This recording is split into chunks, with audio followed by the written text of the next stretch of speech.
boot camp at Great Lakes, Chicago, Illinois. After that, I went down to NNPTC, Naval Nuclear Power Training Command in Charleston, South Carolina. I was at that command for a year and a half, 2 years almost, doing book learning and such down there about the naval nuclear propulsion. After that, 6 months at the Naval Power Training Unit in Charleston, South Carolina, aboard the 635 MTS Moored Training Ship 635. And what's a moored training ship? It used to be one of the old 41 for Freedom nuclear submarines, Okay. and it's a prototype. It basically means it's we go down to the practice. It's an actual nuclear reactor down there, and we qualify on it to get us actual hands-on experience before we go to the fleet. You said 41 for Freedom. What's that? The 41 ballistic missile submarines back during the Cold War. My father actually, I was on the 635. My father was a nuke ET, electronics technician, back in the 70s on the 633. So you said nuke ET and nuclear machinist mate, or electronics technician and machinist mate. Are there any other kinds? There's the electrician's mates. They deal mostly with the electricity itself, generation, distribution. The ETs deal mostly with reactor control, and so of that nature. The machinist mates deal with all the mechanical systems. I was a special breed of machinist mate. I was an ELT. I stood mechanic watch stations. I did some mechanic stuff, but the majority of my job was chemistry of the nuke plant and the secondary plant, and also the radiological controls. Really? Interesting. So what makes it a special breed of mechanics? Isn't that a separate job all its own? Depends on where you go. I did everything exactly the same as a machinist mate does in school, and then at the end of machinist mate prototype, where a lot of machinist mates went to the fleet immediately, I submitted a request chit and said I would like to become an ELT. I'm sorry, a request chit? Is that some kind of Navy slang? Yes, it is. It's a special. I put in a request. We just call it chit. It's essentially just a piece of paper that says you can fill it out for leave, for special liberty, for getting days off, for certain requests of different things. So I put in a request paper for become an ELT, an engineering laboratory technician. It was accepted, and I spent another 3 months at prototype. What made you decide to put in a request to become an ELT? When I went through boot camp initially, I told them I wanted to become an ET or an EM. MM was my third choice, but there are more MMs than anybody else, so I got put in that category.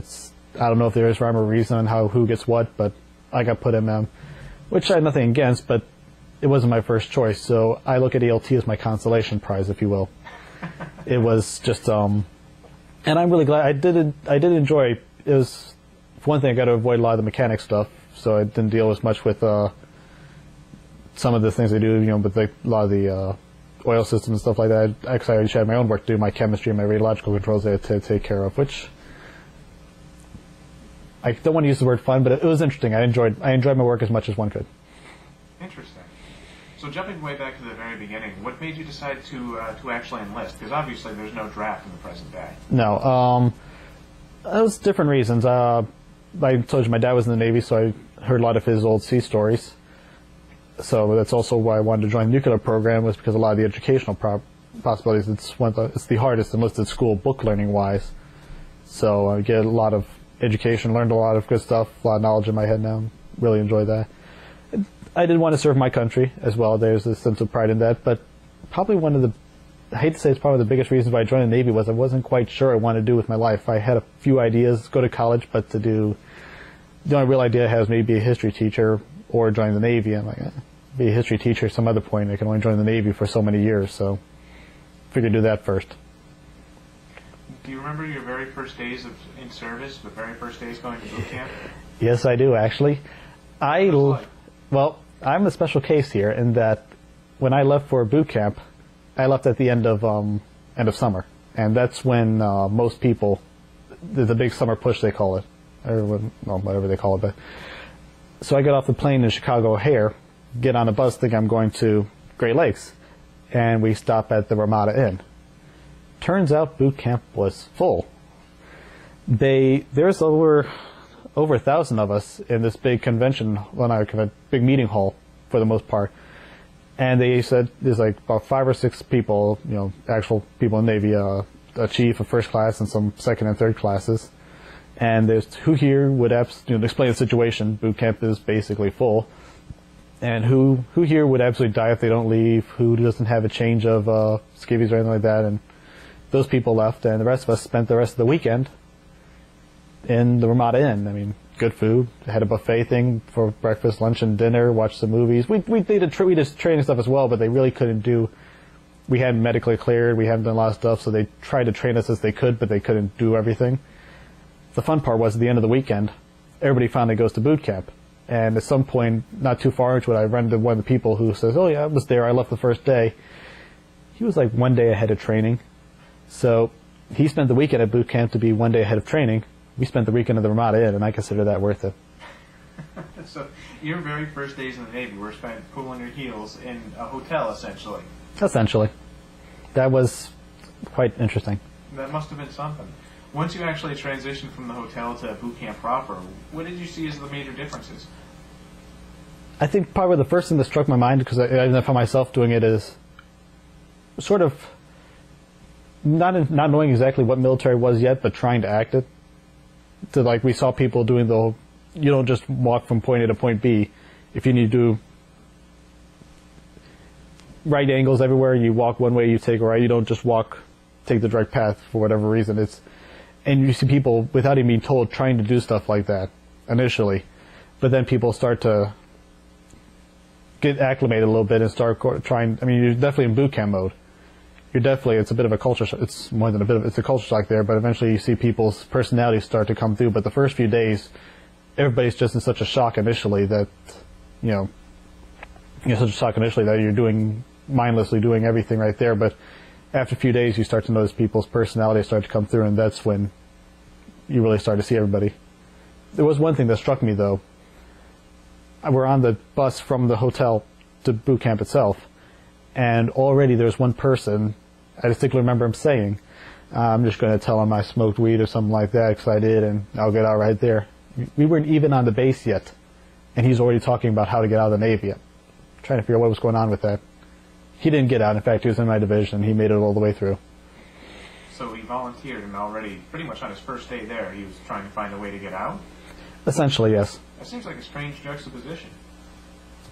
It is what it is, huh? Exactly, yes. Fair enough. Do you remember your instructors, or what were they called in boot camp? RDCs. Recruit Division Commanders, I believe is what it stood for. I remember of them. I can picture their faces. I remember we had one that was the chief select. He was the first class being selected to chief. And I remember he made chief while we were there, and everybody still occasionally messed up and called him petty officer, but I couldn't say their names. There was one guy we had, the lead guy. He was a chief. I can't remember his name, obviously, but he was from Southeast Asia somewhere. I want to say Philippines, but I'm really just guessing there. And, of course, he had a real thick accent. And everything in the Navy, when we get all our stuff, our initial issue of everything, you got to stencil everything. Initial issue?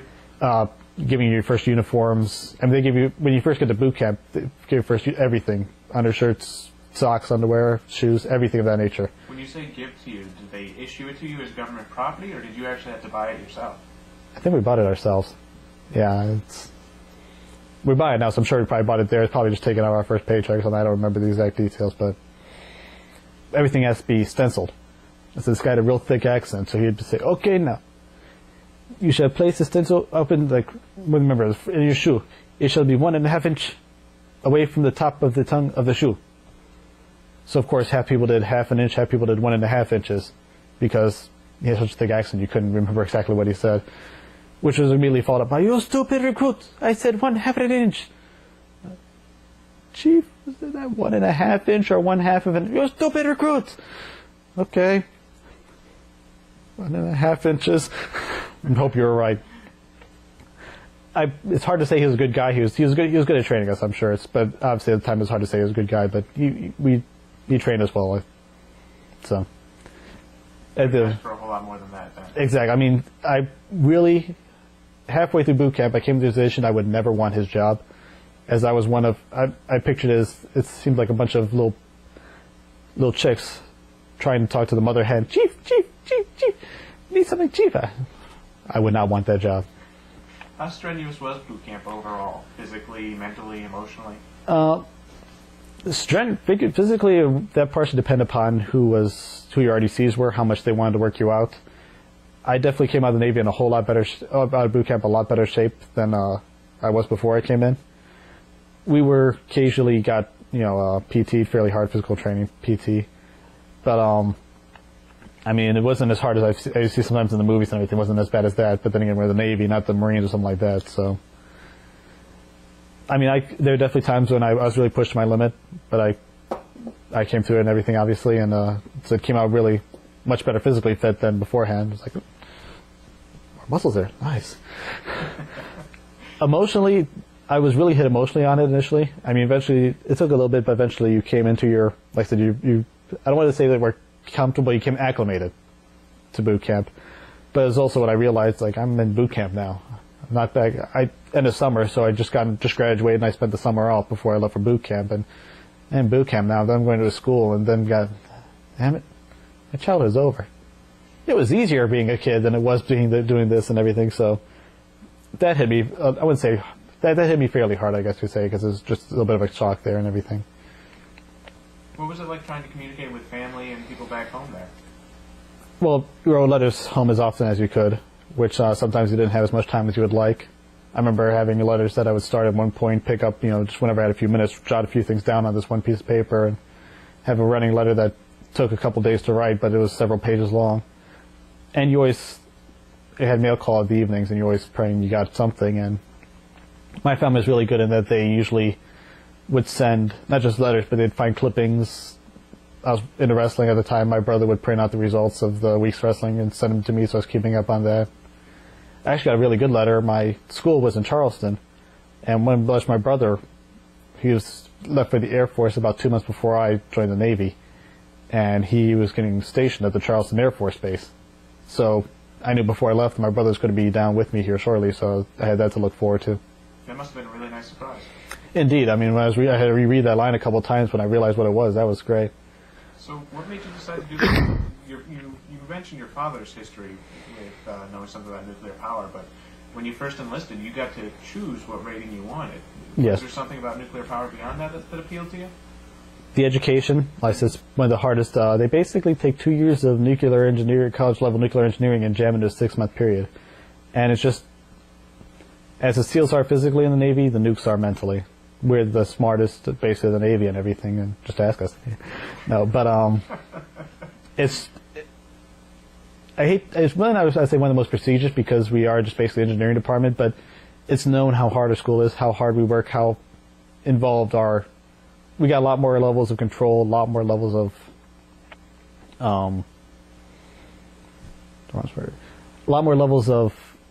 hoops to go through for even the smallest things, whereas other departments have a lot easier job doing different small things, whereas we've got so many more controls, more checks.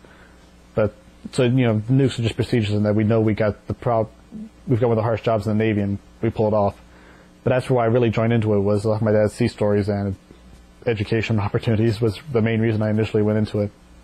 So once you arrived in Charleston, what was the first day there like? It was like 2 in the morning of a 3-day weekend.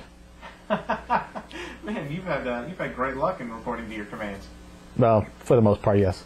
Yeah, it was.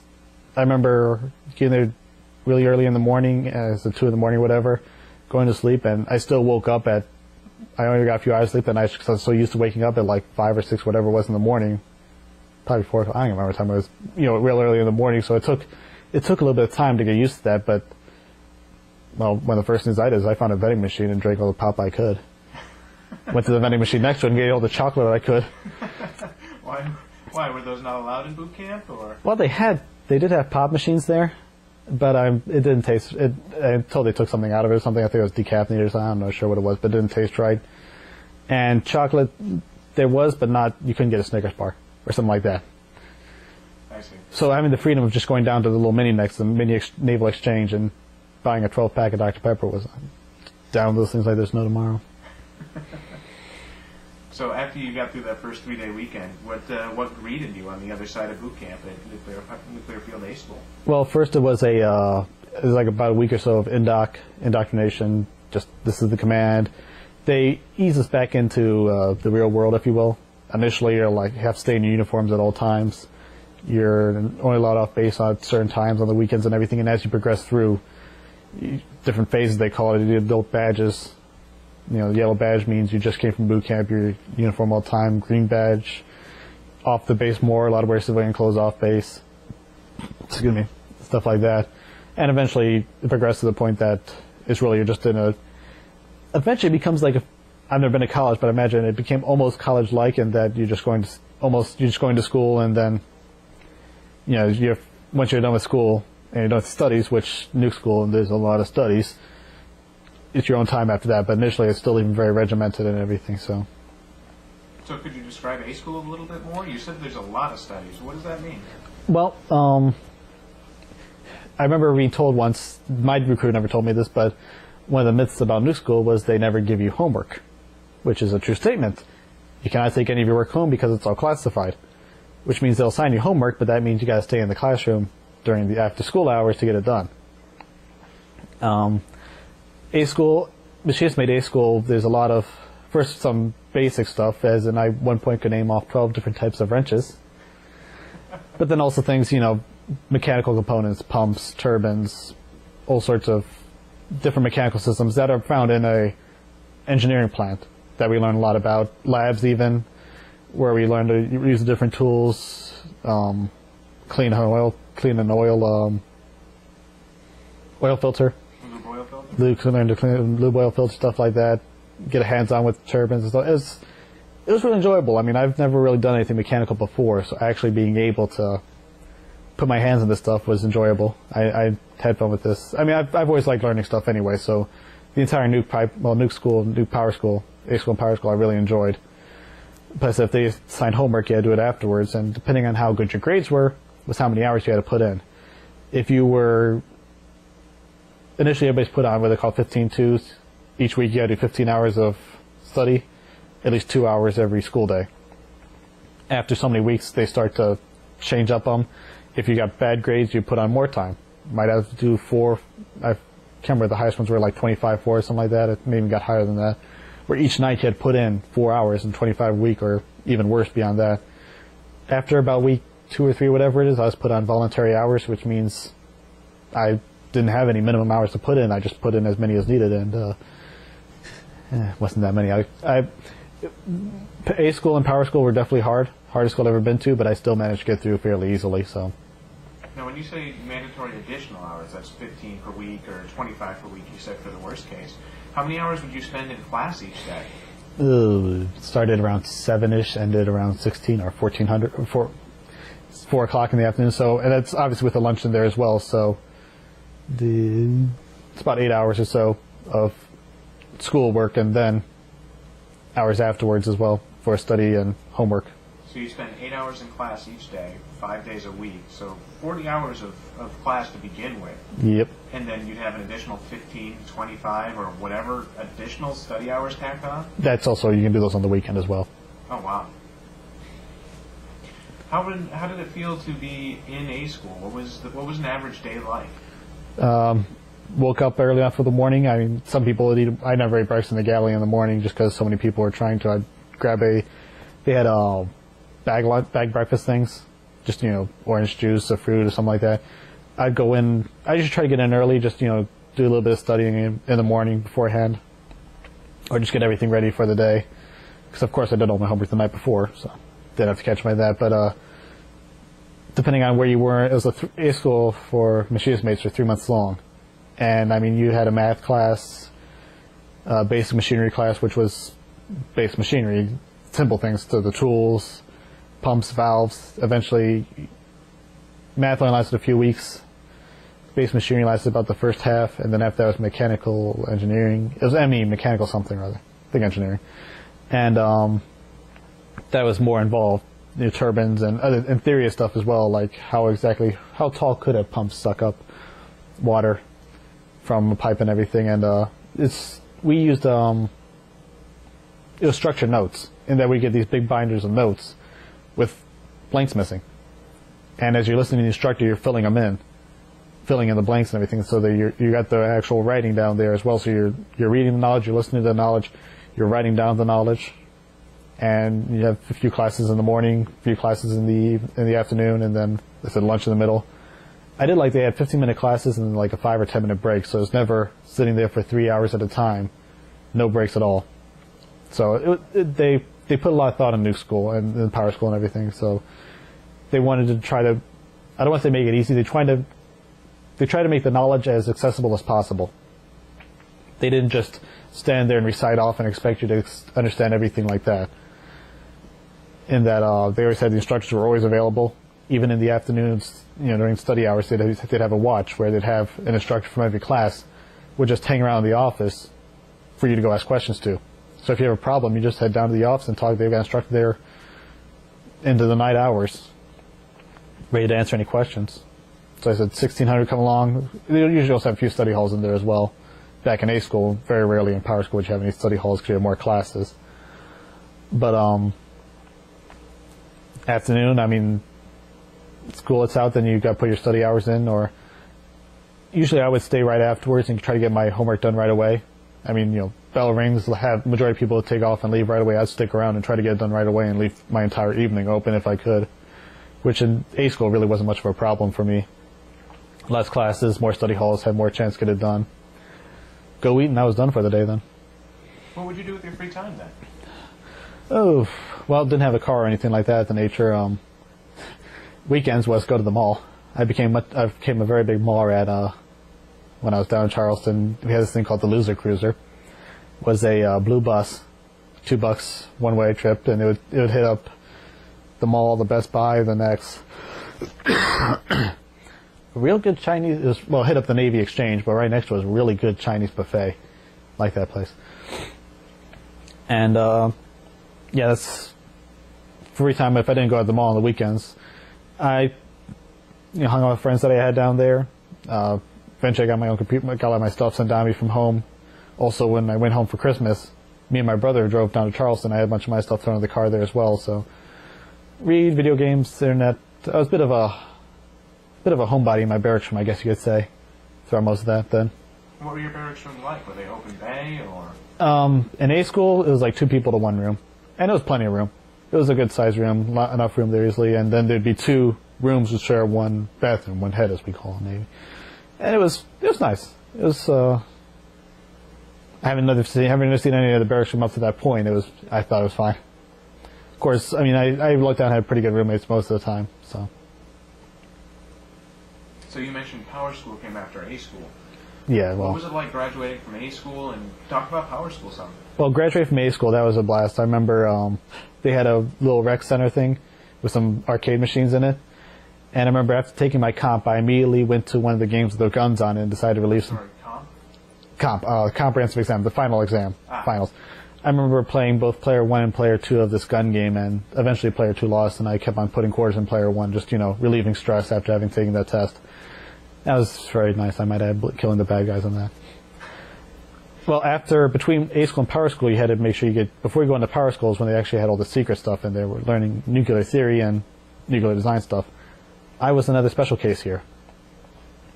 My security clearance was lost, or so I'm told.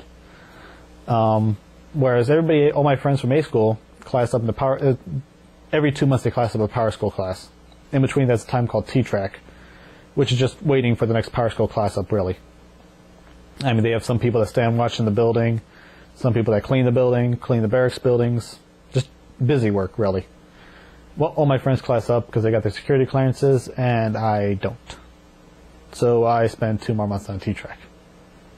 And another class up comes and goes, and I still haven't got my security clearance. And another one. In fact, it got to the point that when all my friends from A school were graduating, I was finally classing up after they left. So I'm helping them all move out of their barracks rooms, and I'm moving into it then, because we changed barracks rooms between A school and power school. So I spent about 7 months on a security hold because of lost security paperwork, and I did all sorts of to clean buildings. I eventually got a fairly bit of a seniority in there in that I was, I don't really say in charge, but I was given some responsibility. I was put in charge of the office for the people who were cleaning the building. And I mean, which meant while everybody else was cleaning, I was inside watching the office and not cleaning. So it also meant that when I finally did class up for power school and I was moving into the power school rooms, some of them are single rooms in there, and I knew the people there, so they made sure they hooked me up and got me a single room. So I had my own room for power school, which was nice. But finally my time came and I classed up for power school, and Whereas A school was all machinist mate based. Power school is almost the same for everybody, just slightly different for rates. In that one of our classes was electrical theory for mechanical operators, whereas the electricians and the electronics technicians, they have mechanical theory. So they learn a little bit of our job, we learn a bit about their job, which is part of what makes nukes what they are, in that I was learning stuff for other rates. I was learning nuclear knowledge because I'm going to be around it, I have to know it. Because the theory was, what if all the electricians die? I've got to be able to do their job. Well, we got other problems if all the electricians die, granted, but you have to have an understanding of everybody else's job. But it was also nuclear theory, at one point they gave us this equation, 20-some different integers long, to figure out what reactive power is. Despite the fact that on the sub, the little dial there, it's this number. But we've got to understand the theory behind that. So it's more than just, nuke school was more than just hit the button, okay, the procedure says hit this button, okay, so you hit this button, or open this valve, so you open this valve. They want us to know why. Why, when you open this valve, would that be a good thing or a bad thing? Why, when this happens, will that happen? You've got to understand all that. So, a lot harder than A school, a lot more classes, less study halls, more classes going on at the same time. But again, I eventually got put on vols almost right away, and I probably could have done better than I did. Eventually I lost interest a little bit. I guess I was very hard charging, especially after 7 months of cleaning buildings and stuff. I was all gung-ho about getting back to class. But eventually time went on, and I'm like, yeah, I'm back in class again. I didn't do as much studying, and my grade slipped a little bit, but I still graduated fairly high, so. Anything in particular that really stands out in your classes, or around what date were you actually in power school? Ooh. Well, I graduated A school beginning of 2001. So I want to say it would have been towards second half of 2001 was when I classed up. So where were you on September 11th? September 11th, I remember distinctly where I was actually. I was on T-Track at the time. I was loaned out to the database office.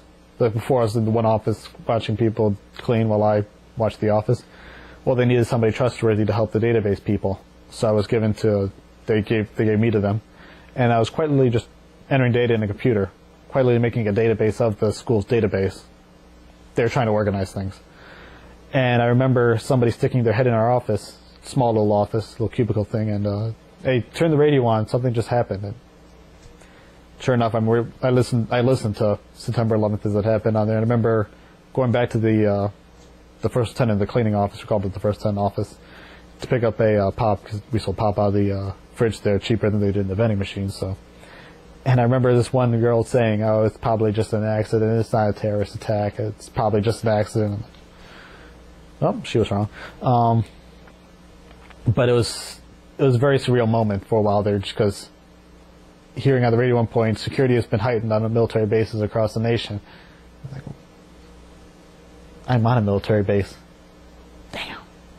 It was the first time before that was people joining the Navy, let's say for the education stuff, realized, wait a second, stuff's actually happening in the world. Before that, I've always been in boot camp or school, so you didn't really think too far beyond that. Realized that I'm in the military and a wider organization at that point, and it was a bit of an eye-opening experience there. Called home, made sure, I'm okay. I told my parents, like, even during lunch, I called home a couple times and everything. The TV lounges were jam-packed full of people watching what's going on. It was very surreal there for a while. Now, that had been just a short time previous. The USS Cole had been bombed as well. That had Maz in boot camp, actually, yeah. How did it feel to be in the military, to have enlisted with the mindset of education, of really education and sea stories from your father, and then facing these terrorist attacks on the U.S. Navy and on the United States? How did that change things for you? It very much, knowing that knowing I was in the Navy tempered it a bit, I guess you could say. Granted, the Cole definitely was a bit of a shakeup, but up until that point, I was just anticipating on being on a carrier or a submarine. Initially a carrier, there's no way you could talk me into being on a submarine initially, but after hearing sea story stuff, I decided to volunteer for the sub-service. But, so I wasn't as concerned about the Cole. I was very concerned. But, either we're hiding or we're the biggest target there is, but, come and screw with us. This is the way the carrier is supposed to be anyway, because they're that strong. So I wasn't as worried as somebody say like in the Army, somebody that might actually be putting boots on ground type thing, whereas I knew that my job was going to be to stand offshore, and there's no Navy in the world that could contend with those, so I wasn't worried about that. And for the most part, our job was to stand offshore and support.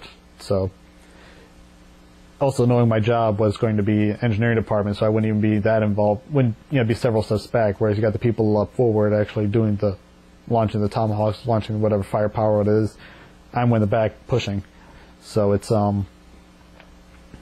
was eye-opening in that realizing that I realize there's a wider world out there, that there are people who don't like us, and that I am the personification. I'm in the military. I'm the personification of what they don't like.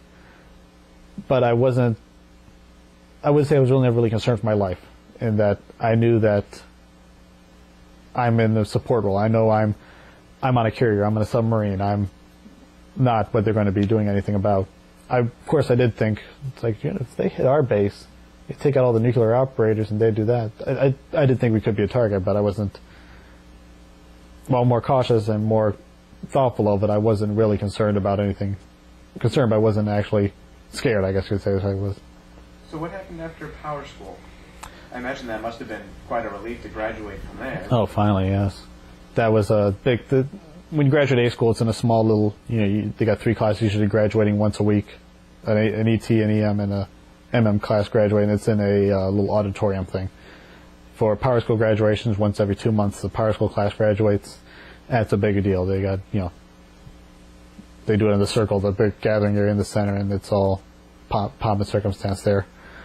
After that, my brother, like I said, was in the Charleston Air Force Base, and he was engaged at the time, actually. His fiance, and I moved into a townhouse together, because they basically kick you off base at that point. There's 2 prototypes. There's the one down Charleston, there's one up in New York. I wanted to stay in Charleston, and I was able to. And so, it was the first time. I was with my brother, but still, up until then, the past few years had been in barracks, everything regimented. It was my living in an apartment for the first time and everything. It was a good time. Definitely enjoyed it. Also, it's no longer was it go to from barracks room to school, commuting in and everything. It was definitely a learning experience for a while there as well. And what did prototype consist of? I did a couple months of out-haul, we called it, which is book learning again, but it's like proving your knowledge of different systems in the boat. Basically, you're getting a bunch of stuff called checkouts, which is essentially you study something, you find somebody who's qualified to sign off this thing for you, and you prove you know about that system, and he'll sign it off for you. And you've got this whole book that needs hundreds of signatures, everything to prove you know how this one system works, to prove you know what to do in this type of casualty, to prove how to do this procedure. Casualty? What's that? When bad things happen. A fire is a casualty. Flooding is a casualty. When this one system loses water and we lose that system, that's a casualty. When stuff starts happening that's not supposed to, it's a casualty. And you got to know by memory all the immediate responses for different things. So you go to some guy and say, hey, I would like a checkout on this system here, okay? And you start to ask me questions about it. Draw the system. What are the immediate actions? How do you do this procedure? And if you display enough knowledge, he might have you say, okay, well, you got that wrong, so just look that up and then come back with an answer. And then he'll sign it off. And that's 1 out of hundreds done. Also did we did 2 months of out-haul, which is we spend time entirely in the classroom. Then there's 4 months of in-haul period, in which you're actually on a rotating shift, swings, mids, and days, which took some getting used to. A rotating shift, never did that before. But actually standing some watches on the boats and stuff like that as well. Well, boat, but like I said, they're tied up to the pier completely and everything. So what does standing a watch consist of? You got different spaces in the boat. The upper level engine room, lower level, people in maneuvering where they actually control everything. And you're the watchstander. You're the person in that space. You're the one taking the logs, looking at the different dials and for the different systems and stuff, and making sure they're reading what they're supposed to and jotting down the logs, and also doing various, not especially doing maintenance, but various procedures, manipulating different systems in different ways, like, lining up lube oil for different things or switching over a heat exchanger for this system. And you do that with an instructor over instruction. So I technically have the watch, but I'm not qualified yet. I haven't actually, completed all the signatures and proved all my knowledge. So I got the over instruction who's there to make sure I don't screw anything up and to grade me on my watch and, this is what you did right, this is what you did wrong.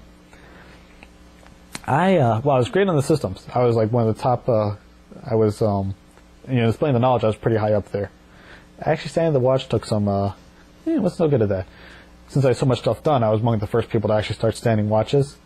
First and second watch went fine. Third watch didn't go so fine for me. I actually failed that watch. Did my third watch again. Yeah, I failed that watch too. A little bit of my defense, I had two of the hardest people to stand watch with at that point, but it was really just me trying to get used to watch standing and everything. In fact, my little upgrade from failing the second watch, you failed the watch, do these things to upgrade. Prove your knowledge on, it was like do a walkthrough of the engine startup, engine shutdown, talk to the crew chief about stress management, and just really, it was more along stress management while on watch, because I had never done anything like that before, so it took me some getting used to. I eventually, in fact, when I got those two, the startup and shutdown, it's like, yeah, you know how to do that? Yeah, you know how to do that, and he signed it off, and gave me some tips on how to stand a better watch. I eventually got them done, and in fact, my fourth watch went extremely well, in that I started showing up other people and telling them what they're supposed to be doing. Because maneuvering made a mistake. They're playing around with one of the systems and they forgot to make an announcement. And I called them out on it. And then I heard yelling from the over instructions and maneuvering because they didn't make an announcement for it. And then I started another casualty in which somebody else had to do a job, do a immediate action, but they weren't. So why aren't you doing this? Oh, yeah. Got a really good score on that. So I came in my own. It just took me, knowledge was great. Watch standing needed some work, but I was coming into it, so. But that's the whole purpose of the training command, right? Exactly. So what kind of hours? So are we still talking about the 8 hours a day, 5 days a week, and a little extra? More than that. Like? Usually it was a 12-hour day, actually. Really? Yep. And but eventually, like I said, as you're farther ahead, they would give you more leniency with the hours. Excuse me. Especially when in hull, when we're actually standing the watches, it was an 8-hour watch.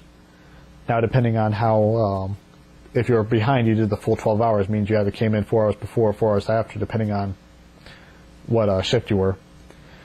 And if you had enough high enough score and everything, you're far enough ahead, then you had some leniency in that you had to be there for the 8 hours, definitely.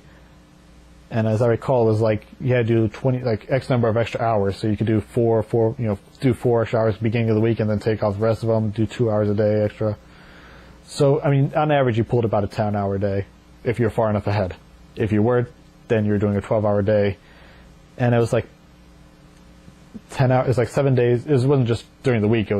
We keep the man out, the things got to be manned constantly. So it was 7-day weeks, and then it wasn't that bad a schedule. You had like 7 days of swings, a couple of days off, 7 days of mids, a couple of days off. Swings and mids are what? Swings are, it was like 4. It is actually, I didn't type like 4 to midnight was swings, midnight to 4 to 8 in the morning was mids, and 8 in the morning till 4 in the afternoon was days. Gotcha. And then there's also a weekend there, T week you called it, which was training week, in which your draft instructors are actually in training themselves, because nuclear power, you're constantly training. So then we had to fend for ourselves, really, try to get extinguished with people on other crews, which was always a bit of a challenge because they were looking out for their people more than they were for us. But then you had a nice 4-day weekend off before you went back into the rotating shift. So, how did was there a comp for prototype, or how did you graduate from there? There were a couple of tests partway through of knowledge, but then there was the comp, the final board. And it was interesting in that once it became obvious you're getting closer and closer to that, they start training you slightly different things. In that, okay, you got this checkout, but here's how you want to say it for your board type thing, because you want to the final board is basically a final checkout, proving of knowledge, which means you want to display as much knowledge as you possibly can. And same thing for my ELT board as well. I remember distinctly this. They asked me just what the analyses are. It's like I don't just list off the analyses. I list off the analyses. I list off what their specs are. I list off why the specs are what they are. In fact, they stopped me halfway through. It's like, okay, just give us the analysis. You know that good. Just give us this for right now, because you want to display as much knowledge as possible, so that if you prove you got more knowledge, better score, better chance of passing. So, how much material was there to study? Were there books, or what was volumes? Volumes. There were these reactor plan manuals, RPMs, and it tells you everything, but there's more than that you need to know. I mean, the RPMs told you mostly about the plant and how it works, but some things aren't specifically written in there. Like if there'd be questions, you're running at power and this drops off, what happens? And you've got to know exactly, not just what happens because you lost that system, but because you lost this system, well, this system cools that over there, so this is going to be wrong. And you've got to know exactly how everything interacts. So a lot of it is written down in books. A lot of it is stuff you had to figure out for yourself, or you're smart, go to the instructors and, you know, they'd ask you those questions, lead you in those directions to think that way, to find out what you need to, how they interact, and they'd, you know, if they didn't give you the answer itself, they'd tell you how to find it, which was more often the way they did it. I see. So what was that final oral interview like? There was a civilian. There's several civilians that prototype as well. They're, you know, guys with PhDs that are really knowledgeable about the plants and everything. I think there's a civilian, there's a chief, and there's a petty officer. Pretty sure. It's been a while. And I'm in front of a, I can't remember if it's a chalkboard or whiteboard, but in front of a board. And I've got plenty of erasers, markers, stuff there, and they're sitting behind the table just doing the whole, okay, Petty Officer Downey, draw up the whatever system, and I just got to start doing that, and I said, they're just throwing questions at me left and right. Okay, now this happens. What are your immediate actions? I got to draw up the immediate actions and everything. And it was a very stressful time, but I got through that no problem. That was a lot easier than some of my watches. And it was, I remember, for whatever reason, they scheduled different times. For some reason, mine was on the mid shift, so I came in real early for that, and one of the guys was late, so I ended up just pacing around for about 2 hours waiting for the guy to show up, because you got the really high stress level at that point. You want to get it. I know I got the knowledge, but I get it over with, get it done, and then went through it and got a pretty good score. And I can't remember exactly what it was, but it was a pretty good score. And then you obviously distinguished yourself well enough to be accepted to ELT school. Yep. Was that more of the same? Similar, but at that point, I'm a qualified student. I qualified engine upper level on the 635. So I'm half a step ahead of the other students at the school. Most of the people in the school are, they're coming out of power school, so they're a prototype now, and they're not qualified. They're in school for qualifying now. Whereas I've done that. I've been there 6 months. I already qualified, so I'm like half a step ahead of them. It was definitely easier. Obviously, everything now is as opposed to having to learn everything about the reactor plant, learn about ET's job, EM's jobs as well, plus everything I need for my job. All I'm worried about is the LT section. All I got to worry about is chemistry and radcon. And I actually went back to my old crew, so I already know all the people there and everything. So it was a lot easier time. Still a lot of knowledge, still a whole lot of knowledge absorption and displaying it again. But one thing that was interesting is for an ELT, a lot of the stuff they do is not so much watchstanding as in different procedures, as in taking samples of the various water systems and stuff and analyzing them for the analysis you do, and also displaying, doing surveys and stuff for radiation contamination and stuff like that. So I did a lot. I was number 3 in my classes in ELT. I actually did a lot better. Very good ELT. Not a good mechanic, very good ELT. You make it sound very mundane, but was there ever a moment that it dawned on you that you were standing there with a radiation detector in your hand, and a few short years ago you were standing in a high school class? Oh, definitely. I remember the first time we took a tour of our boat, and there's this area called the tunnel, which is what goes right by the reactor compartment itself, where the reactor it is. Yeah, this reactor compartment tunnel, below your feet is a nuclear reactor. Whoa. And actually, at one point, I got to help out one of the more senior ELTs doing a radiation survey inside the reactor compartment itself. And so there I am looking at it, and I was slightly disappointed, granted, because you're expecting something from the movies, glowing blue or something. I knew it wasn't going to, but still. But realizing I'm feet away from a nuclear reactor. Whoa. Everybody else is just at college studying to be an accountant or something. Sweet. So, I definitely take pride in that fact that I'm doing this. In fact, one of the first years I went back, the first year I went back, I was in school and everything, back in new school and everything, and we were talking about college, and it's like, yeah, what are you doing? Well, I'm learning about nuclear reactors. Wow. Well, you joined the Navy, didn't you? Oh, yeah, joined the Navy. You're learning about numbers, right? Wow. I can calculate nuclear power using 20 different integers. Can you do that? No? So a real sense of pride in doing this incredibly difficult bit of training then. Definitely. So after ELT school, what happened next? Then I finally went out to the fleet. And my next whole period. I get to Norfolk, and the boat is gone. I got there February. The boat went on deployment in January. So I spent the next 2.5, 3 months or so cleaning barracks buildings. Eventually, first of all, they fly 6 of us out to the boat. Went from Norfolk. We're going to go to Minneapolis, St. Paul, pick up an international flight there to Rome, to I think it was Crete where the boat was. Yeah, wasn't great weather. Due to high headwinds, we had to put down and refuel. Pulled to Minneapolis, St. Paul, and we pulled in right when the international flight was taking off. So we go to a hotel right across the street from Mall of America. By the way, they schedule us for this room, so they reserve us for the next flight the next evening. Me and this other guy actually go across the street to the Mall of America the next morning. Nice place. One of the guys with us, the first class, called Squadron, the squadron in charge of all the submarines. It's like, yeah, the boat, the Montpelier, it's not going to wait around for you guys. We're working on bringing you back here. Because the boat wasn't going to wait around an extra day to pick us up, so we had to get back on station. And this was right around the whole shock and awe campaign happened before I left. This is right around when we were invading, when we were taking care of Saddam Hussein. And actually, my boat, the Montpelier, launched off 20 of the Tomahawks during the whole shock and awe campaign. Really? Before I got there. But we were very much involved with that. So about a month later, they actually fly us out again.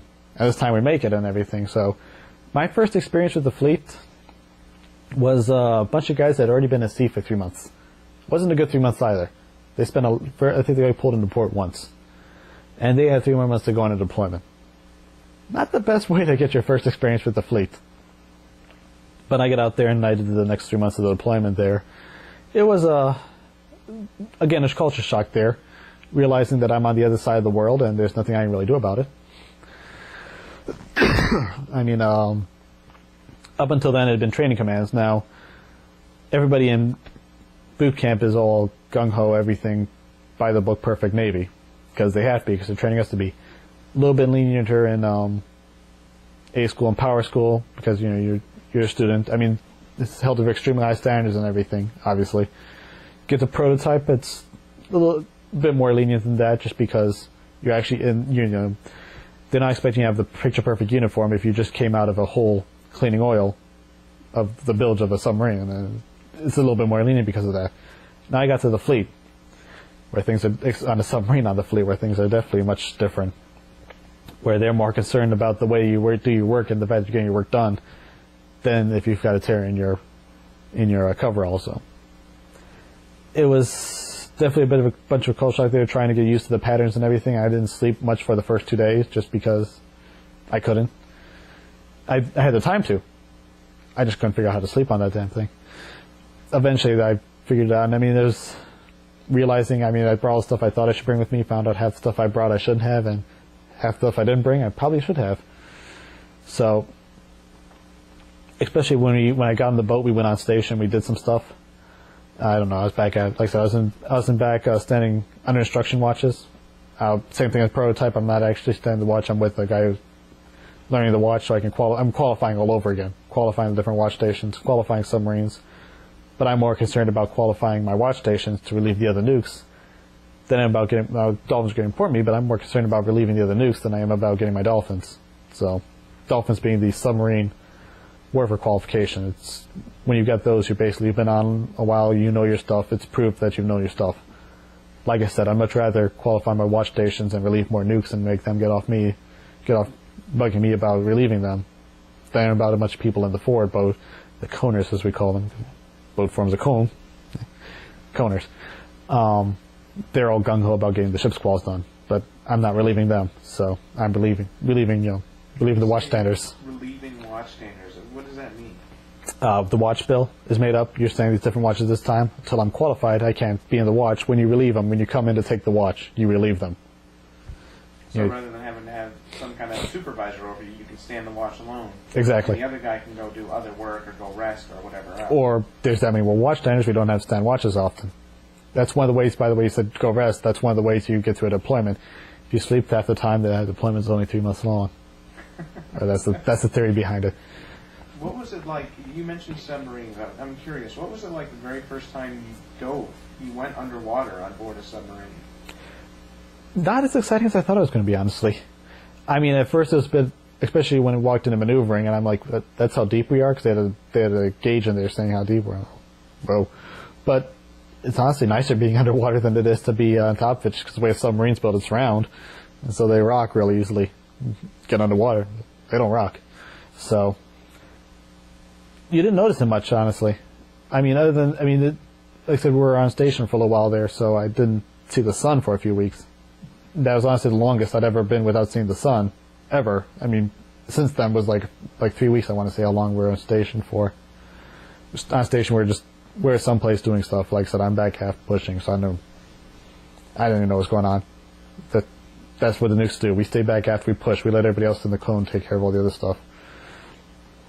But it was just, it was a bit of a culture shock in that, you know, realizing there's X number of feet between me and the sun, but you get so focused on your work. You're on your watch station. Especially, well, at the time, I'm trying to qualify, so I'm so focused on that you just don't have as much time to think about anything else.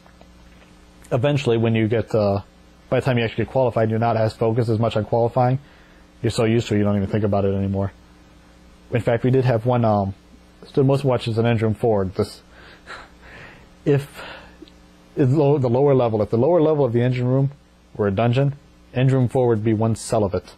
It was a small area, 6 paces by 6 paces was the watch area, but ELTs mostly stood it because we had one of our analyses areas was over there. So they'd bring samples from certain areas, and we're going to analyze them right there. So it's mostly ELTs that stood that watch there, and that was the first one I qualified. And we actually had there's an eye bolt thing, and then a little rod that went through it, and it was just like an expansion joint or something like that nature. But there's actually 2 little tick marks on there. One said 0, and one had another number, and you could actually see it. You know, you could see and there's a line drawn in the little bolt thing. You can see it move between the two, depending on how deep we were. So they do contract, but it wasn't much of a difference. What would a normal day be like when you first woke up? I mean, is it a regular 8-hour work day? Oh, no. Like from when you first got up on a given day to when you went to bed again, what would that be like? The vast majority of the time on there, we worked an 18-hour day is the way it worked. You stood 6 hours of watch. You had 6 hours of off-going time and 6 hours of oncoming time. So you wake up, usually you sleep during your oncoming time. So somebody would come around, you're in your rack, your bed, which is basically slightly bigger than a coffin. It's like, hey, you'd have the watch but with him, and you'd see, okay, we're coming up on this watch here, and these people have watched, and he's also got where everybody sleeps at. Everybody's got their assigned racks and everything. Which, one quick thing, hot racking, 3 people, 2 racks. Why do they call it hot racking? Because 3 people, 2 racks. Basically, one person is always on watch. Excuse me. So just the way the watch bills are in, one person is always on watch, so the other 2 people can sleep in the racks at the time. So as one person crawls out, you crawl in later, it's still warm from the person before you. But so you're sharing 2 racks with 3 people, so you got to know people fairly well. But so like I said, the watch guy comes around, and he's the messenger of the watch. I think he's a junior coner. He's doing this, and he's waking everybody up. And you get up, you shave, submarine you don't shave that often if you don't have to, just because you're in the water. Who's to see you? So you did have certain liberties like that. But you do your morning routine. I usually showered after watch, so. But go get whatever meal it is, be it breakfast, lunch, dinner, or mid-rats, which is just like the midnight meal they made, because somebody's always awake on the boat, so it didn't keep really a normal. There was really no normal work day. Training was normally held during the morning and afternoon hours and stuff like that, but it was just such a rotating shift like that.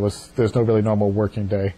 But you get up, you eat whatever meal it is, and then you go to your watch, and you're standing watch for 6 hours. Like for me, I was doing mostly under instruction initially, then actually standing the watch itself, which you're walking around, you're taking your logs. It's an ELT, I'd get my samples every once in a while, do my analyses, and that's about it. Boring. Writing down the logs, watching the dials, and it's not exciting. Very little exciting ever happened. Even when exciting stuff did happen, usually us back aft, like we're doing a drill, torpedo evasion, I turned one thing on, and that was it. We're done doing torpedo evasion. I turned it off. And that was it. Drills, obviously, we never got shot torpedoes at us. We still do 6 hours of watch, waiting for those last minutes to pass, waiting, come on, why isn't he here yet? Why isn't he here yet? And finally your relief comes, and he's got the next 6 hours. You're on your off-going time. Go eat. Because the watch for 6 hours, there's always a meal every 6 hours. Sometimes I'd have after watch cleanup. Just clean. Because we got to. Got to keep the place clean. That's... Then that's also when you did so your 6 hours of off-going time, maintenance, qualifications, because there's usually always something to qualify. Once you get some things done, the big push is done, but you can always qualify more stuff. I mean, you can even qualify watch stations you probably won't sit, you probably won't even be at, but you can qualify them anyway, because some people are bored, so they qualify, honestly. But do maintenance, do upkeep of various things, and otherwise, your time is mostly your own. Yeah, things you had to get taken care of, like I said, obviously maintenance had to be done. But if you wanted to do it during your oncoming time, during your offgoing time, but then you'd have basically 12 hours off. Your outgoing time was 6 hours, and your oncoming time was 6 hours. And just did what you did during the time. So if you had training, you'd probably have to go to that, or if we had drills going on. Drills were simulating casualties to make sure we know what we're doing. And you were usually mostly asleep during your oncoming time, just because that was right before your watch, so you wanted to catch some Z's during that time. Did you ever experience any real casualties? A few things, nothing major, honestly. One time I was standing an engine upper level UI. Engine upper level is one of the later, under instruction, one of the later watch stations you qualify. And actually part of the qualification process is you've got to be at the watch station for certain casualties. Normally you do it during drills, obviously. Well, I'm taking the logs and my over instruction is actually distracted by something else, and I'm looking at something. Shouldn't that tank be up, level be up there? Yeah, it should. Looks at the logs. Yeah. That's not right. The level was going down. And it turns into a whole boat. I mean, the entire boat had to get up and, look around, try to figure out the cause of this. And sure enough, it was somebody left the valve open somewhere and water was leaking, and it caused a coner, by the way. It was their fault. And a bit of a rivalry, by the way, between nukes and cones. We like to think they're stupid because they are. They like to think of us as idiots because, well, we get pro pay. We get extra money because we're nukes, because it's a special job, so that we got to put up with all the bull crap we get because we get extra money for it. Whereas they're a bunch of idiots because we're smarter than they are. So ask you tell us. Exactly. So here I was on the watch station for a casualty, and sure enough, that wasn't one of the possible ones they could have done, which was rather annoying. But there were a few things, nothing too major. We simulate major ones to obviously keep ourselves prepared. Flooding, fire. Fire is a really big thing on a submarine because contained space like that and everything, and also if it spreads, it could bring down the sub if it really wanted to. Flooding's another one we practice a lot. Flooding's fun, by the way, because one of the first things we do is get the boat up to the surface as quickly as possible.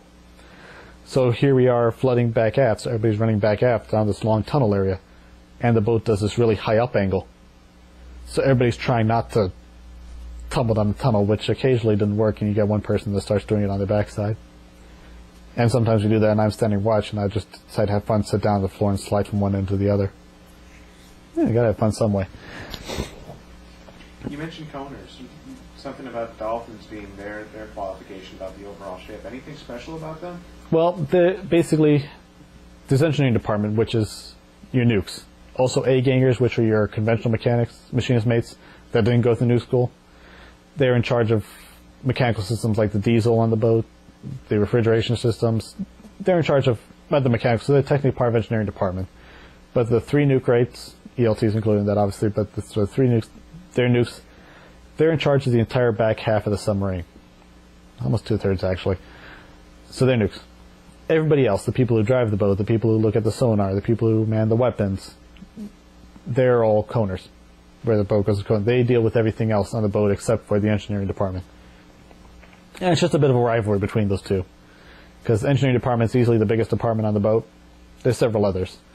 But the nukes are definitely the biggest department. We've got half the boat belongs to us, and we're the smart ones. And the coners, they deal with everything else. I remember we had, we're doing PCO up, Prospective Commanding Officer Ops. And so we've got a bunch of commanders. The captain of the boat, you always call the person in charge of the boat the captain. He was the commander in rank. We had a bunch of other ones on board that were, they were perspectives. They were, testing them out to see if they're doing. We also had a full bird captain, an actual 06 captain on board. So he's got so everybody up, I actually had to walk into control at one point just to talk to the engineer who was on duty at the time, and I'm all the people at the watch station. Perfect military, straight and everything. And they've got to make sure they're doing everything straight, everything perfect. And we're doing a lot of torpedo evasion drills and stuff like that as well. I'm back after the engine room. Torpedo evasion. I'm picturing all the coners up front. Doing everything picture perfect because they've got a whole bunch of, all these important people over their shoulder watching, making sure everything's done right. They don't want to do anything that'll mess up the prospective commanding officer. And I'm back after the engine room.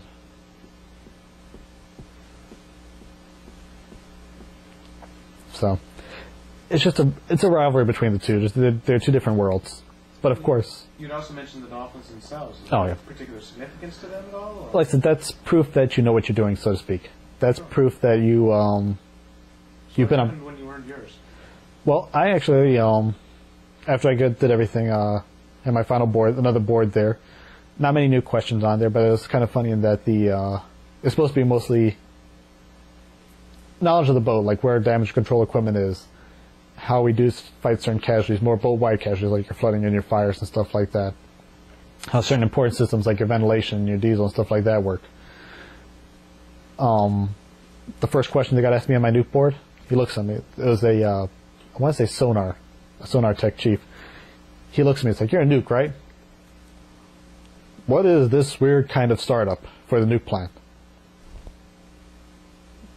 Okay. Wasn't expecting a nuke question at all, not to mention a fairly involved one he asked. I rattled off a pretty good answer for it. It's like, okay, good. Just want to loosen you up a little bit and give me a weird question. Well, there's certain traditions that go along with it. Up until then, I'd been wearing a USS Montpelier hat, but it was just, there's no insignia on it, just said USS Montpelier on it, SSN 765.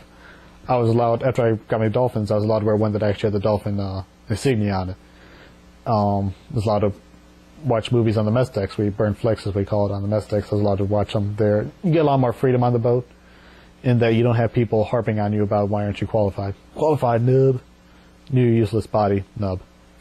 Like I said, mostly it was the coners who were complaining about people not being qualified because they got nothing better to do. I'd much rather qualify stuff back aft and relieve the nukes.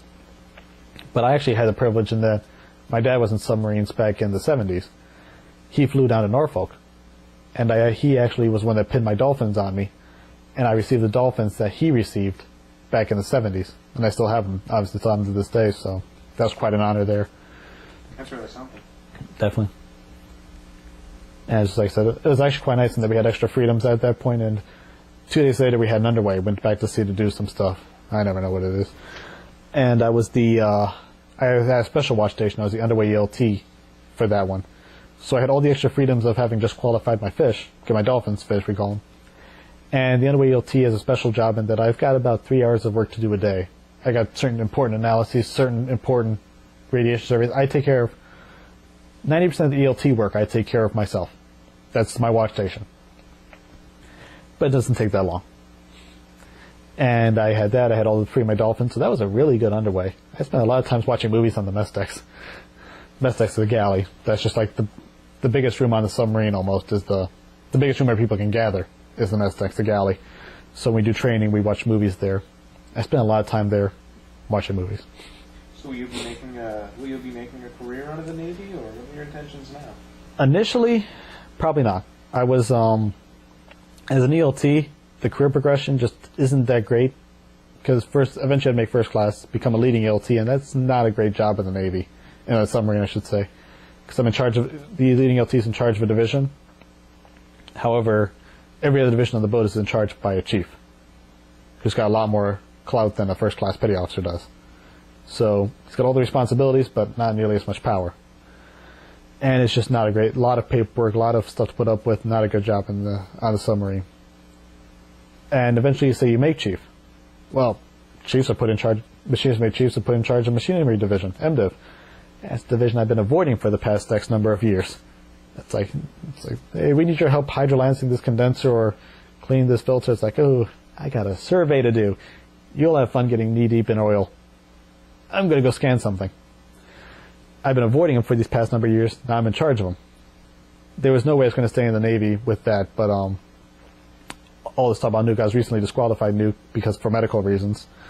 And I'm getting a new job here as a CTN, a cryptological technician's network, basically network security, stuff like that. And I'm looking forward to it, and I had to extend actually to get these orders to 2012, which will be 12 years for me. So it's fairly likely I'm going to be retiring from the Navy, which like I said, I wasn't going to stay in as an ELT because of the career progression. Some people complain about Navy. I've never had any really problems with it, truth be told. Especially after September 11th, I have great pride in the fact that I served my country and everything, and I feel I would like to stay in and continue to do so for as long as I'm able. Anything else you'd like to add to that? Not really. So I intend on retiring, but for all I know, I might get to my new job and find out I hate it, at which point, darn. But no, I'd probably like to stay in for the 20 years, maybe even put in if I like it enough, maybe put in a warrant officer package or something of that nature, stay, try to move up the ranks as much as I can. Can't really talk too much about it because I just don't know what it's going to be like yet. Fair enough. Do you see any particular ways in which serving as an ELT or a submariner or just being in the Navy has changed you as a person? Oh, definitely. Even the first time I went home, and I'd been in the Navy for 4 or 5 months at that point, and I'm talking to my old friends, and the lingo, first of all, is different. I told one, I'm going to go use the head, and they're like, you could do what? Restroom. Oh, what did you say? The entirely different. Being through nuke school, especially, nuke school is like the hardest knowledge enlisted school there is in the Navy, and military probably even. I'm going to this nuke school here soon. I don't think we have any problems with it. I mean, I'm pretty sure I could get through. If I could do that, I'm pretty sure there's nothing knowledge-wise I couldn't do. I'm not trying to say, it's not just intelligence, it's the way it's taught to you. Being able to absorb that much knowledge and understand it is tough. And if I could do that, then I'm sure I can do anything else there is. And just the work ethic entirely. Nuke's got one of the most rigorous work ethics there are out there. Like I said, for us to, say, replace this valve here, we require tons of paperwork, tons of checking to make sure nothing goes wrong. Where somebody else, pull it out, put the new one in. So the work ethic of making sure that you know what you're doing, how you're doing it, how it affects everything else, is just a really good work ethic to have, and it's definitely benefit from it. Outstanding. Do you have anything else you'd like to add? Oh, I never said deployment. I saw. I'm glad I've been able to see the world a couple times in the Navy, but one thing I've come to realize: the Navy is not the Princess Cruise. I've been to Crete, La Male in Italy, and Ceuta Bay, Spain. Ceuta Bay, Crete, La Male in Italy, Rhoda, Spain. Didn't see nearly as much as I would have liked to, so I still intend on getting over there sometime else. But definitely glad I'm able to see those from being in the Navy. But it's definitely not a cruise ship. And can't really think of anything else right now. Well, thank you very much for your time, and Thank you. best of luck in your career.